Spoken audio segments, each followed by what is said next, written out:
اللہ غفور الرحیم صدق اللہ خالق العظیم مولا صلی وسلم دائما ابدا علی حبیبک خیر الخلق کلہم محمد سید الکونین والثقلین والفریقین من عرب ومن عجم.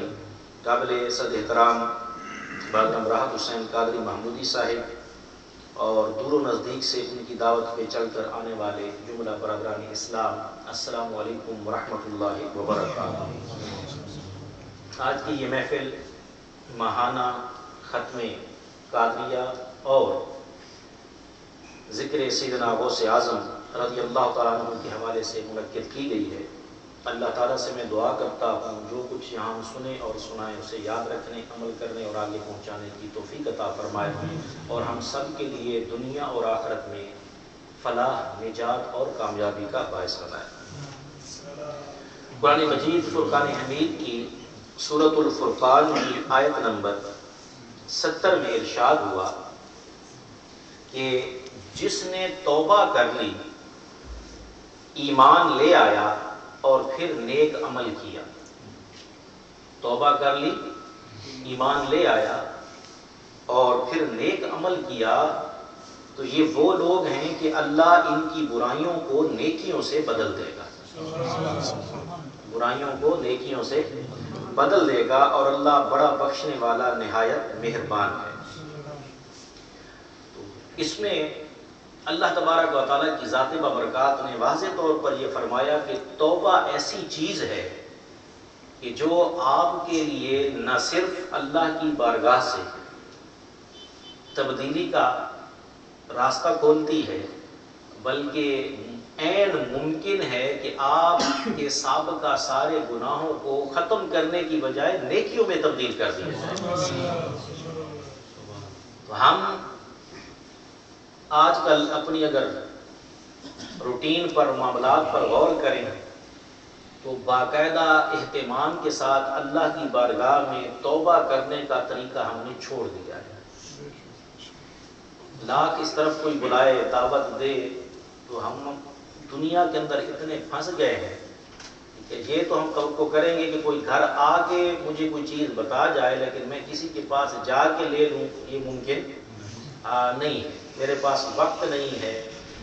برادران اسلام، وقت نکالنا پڑتا ہے، مینیج کرنا پڑتا ہے. آپ جیسے ہی نکالیں گے، مینیج کریں گے، انشاءاللہ آپ دیکھیں گے کہ خیر و برکت ہر طرف سے آئے گا. تو آج چونکہ حضرت سیدنا شیخ عبد القادر جیلانی رضی اللہ تعالیٰ عنہ جو غوث الاعظم ہیں اور ولایت کے اعلیٰ ترین مقام پر فائز ہیں، ان کا عرص مبارک بھی قریب ہے. اس حوالے سے ایک حدیث مبارکہ آپ کی خدمت میں پیش کرتا ہوں. یہ روایت کی ہے احمد نے اور طبرانی نے. عن شریح بن عبید قال ذکر اہل الشام عند علی بن ابی طالب رضی اللہ تعالی عنہ وهو بالعراق فقالوا العنهم یا امیر المؤمنین قال لا انی سمعت رسول اللہ صلی اللہ علیہ وسلم یقول الابدال یکونون بالشام وهم 40 رجلا كلما مات رجل ابدل الله مكانه رجلا يسقى بهم الغيث وينتصر بهم على الاعداء ويصرف عن اهل الشام بهم العذاب. حضرت شریح بیان کرتے ہیں کہ حضرت علی رضی اللہ تعالیٰ عنہ کے ہاں اہل شام کا ذکر کیا گیا. اس وقت وہ عراق میں تھے، آپ کوفہ میں رہتے تھے. تو اہل شام کا جب ذکر کیا گیا تو اہل عراق نے ان سے کہا کہ آپ امیر المومنین اہل شام کو برا بلا کہیے، لعن طعن کہیے ان پہ، کیونکہ آپ کو معلوم ہے سیاسی طور پر وہ لوگ آپ کے مقابل تھے. تو آپ نے فرمایا نہیں، میں ایسا نہیں کروں گا، کیونکہ میں نے حضور نبی اکرم صلی اللہ علیہ وسلم کو فرماتے ہوئے سنا ہے کہ ابدال شام میں ہوں گے اور وہ 40 آدمی ہوں گے. جب ان میں سے کوئی آدمی چل بسے گا تو اللہ تعالیٰ اس کی جگہ دوسرے آدمی کو لے آئے گا. اور یہی وہ لوگ ہیں جن کے ذریعے سے بادل برستے ہیں. یہ حدیث مبارکہ میں بیان کر رہا ہوں، احمد اور طبرانی کی برادران اسلام۔ حالانکہ قرآن مجید فرقان حمید آپ پڑھے، کلیئر کٹ اس میں لکھا ہوا ہے کہ بارش کون برساتا ہے؟ اللہ برساتا ہے، اس سے کسی کو انکار نہیں۔ تو ذریعہ کون بنتا ہے؟ ابدال بنتے ہیں۔ تو آپ بارش کا برسانا اللہ کی طرف سے ہی رکھیے، ذریعہ ابدال کو بنا لیجئے، عین اسلام ہے، اس میں کسی قسم کی کوئی قباحت نہیں ہے، کوئی ایسی بات نہیں ہے۔ نمبر 1 فرمایا ان کے توسل سے دشمنوں پر فتح و نصرت طلب کی جاتی ہے، اور اہل شام سے ان کے ذریعے سے عذاب ٹالا جاتا ہے۔ اندازہ لگائیں۔ تو اہل شام میں عوام روٹین میں آپ سے ایک سوال کرتا ہوں، پھر میں آگے چلتا ہوں کہ دنیا میں اگر دیکھیں تو برے زیادہ ہیں یا اچھے زیادہ ہیں؟ برے لوگ؟ یہ تو ایک روٹین ہے، نارمل بات ہے۔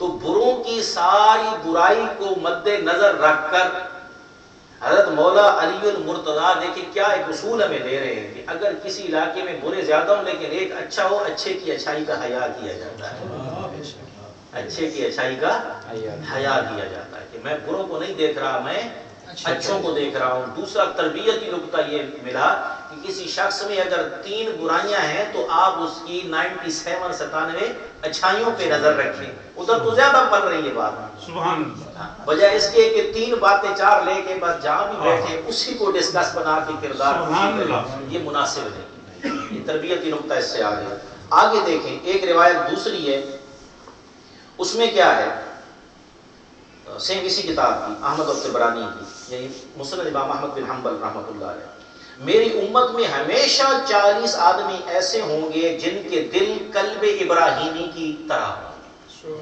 علیہ السلام، یعنی حضرت ابراہیم علیہ السلام کے دل جیسا ان کا دل ہوگا، اور ان کے ذریعے اللہ تعالیٰ اہل زمین سے عذاب کو ہٹائے گا۔ ادھر کہا تھا اہل شام سے، یہاں ہے اہل زمین سے عذاب کو ہٹائے گا، اور انہیں ابدال کہا جائے گا۔ ویسے ابدال کے لفظ کا معنی آپ کے ذہن میں کیا رہا ہے؟ کچھ سوچیے گا، حالانکہ میں بتا چکا ہوں پہلے، آشا صحیح بول رہے ہیں، بدلنا، کیا بدلنا، ابدل یبدلو ابدالا، تبدیل ہونا۔ تو ان کو ابدال کیوں کہا جاتا ہے؟ ایک رائے پہلی یہ ہے، اس لیے ان کو ابدال کہا جاتا ہے کہ یہ وہ لوگ ہوتے ہیں کہ اللہ کی بارگاہ میں مقام بندگی میں اتنے آگے نکل جاتے ہیں کہ اگر کوئی چھوٹی موٹی خطائیں گناہ بھی ان کے ہوتے ہیں یا پہلے کر چکے ہیں، توبہ کے بعد اللہ ان کی انہی گناہوں کو نیکیوں میں بدل دیتا ہے، تو ابدال بن گئے، نیکیوں میں بدل دیتا ہے تو ابدال بن گئے۔ دوسری بات، اللہ تبارک و تعالیٰ کی ذات بابرکات ان کے صدقے سے دوسروں کی حالت بدلتا ہے، سبحان اللہ۔ اور اگر آسان کر دوں تو اللہ تبارک و تعالیٰ ان کے صدقے میں لوگوں کی تقدیر بدلتا ہے، سبحان اللہ۔ دوسری بات، اگر ان کی صحبت میں چلے جاؤ تو یہ تمہیں بدل دیتے ہیں، تمہیں بدل دیتے۔ ایک پورا اللہ تعالیٰ کا نظام ہے جس کو نظام ولایت کہتے ہیں، نظام ولایت، اس پہ چل تفصیلی بات ہوگی۔ دوسری حدیث مبارکہ اسی کے ساتھ ملا کے پھر انشاءاللہ بات کو میں ختم کرتا ہوں، اور یہ روایت طبرانی اور ابو نعیم کی ہے اور حضرت عبداللہ بن مسعود رضی اللہ تعالیٰ عنہ سے ہے۔ وہ روایت فرماتے ہیں، اب یہ نسخہ آج میں آپ کو دے رہا ہوں، اور سب سے پہلے میں آپ سے گزارش کروں گا میرے لیے دعا کریں کہ اللہ اس پہ سب سے پہلے مجھے عمل کرنے کی توفیق دے۔ یعنی آج آپ راحت صاحب کے گھر سے یہ کہہ کے نکل سکتے ہیں کہ ہمیں ابدال بننے کا نسخہ مل گیا، تو کوئی بننا چاہے تو اللہ تعالیٰ کی طرف سے کوئی پابندی تو نہیں، یہ تو اللہ کا کرم ہے، ذالک فضل اللہ یؤتیہ من یشاء، جس کو چاہے عطا فرما دے۔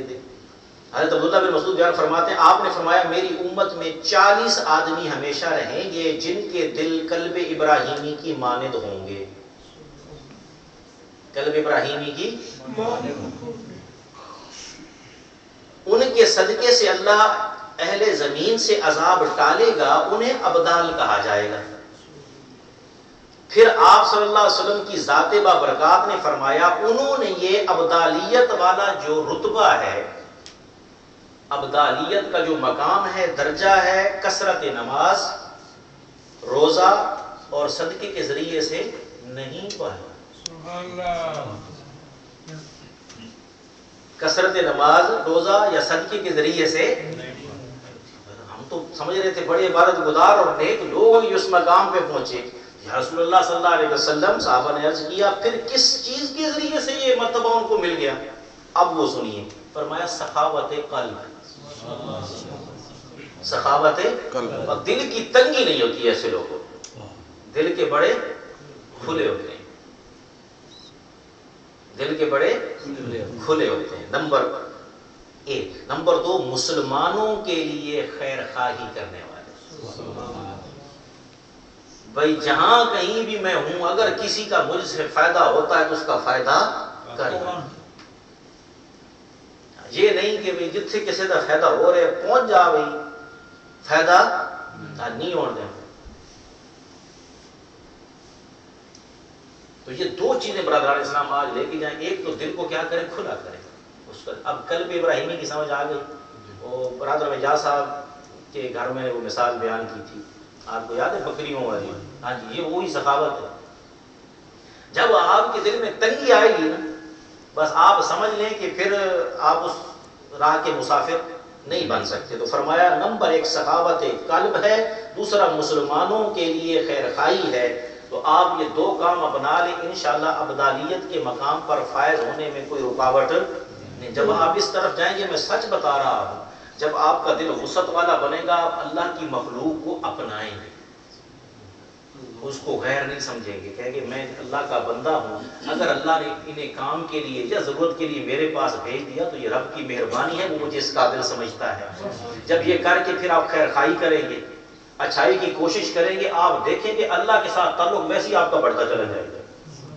اور اس کی پہلی نشانی میں آپ کو بتا رہا ہوں، نماز میں آپ کا دل لگنا شروع ہو جائے گا اور بیٹھے بیٹھے آپ کی آنکھوں میں نمی آئے گی.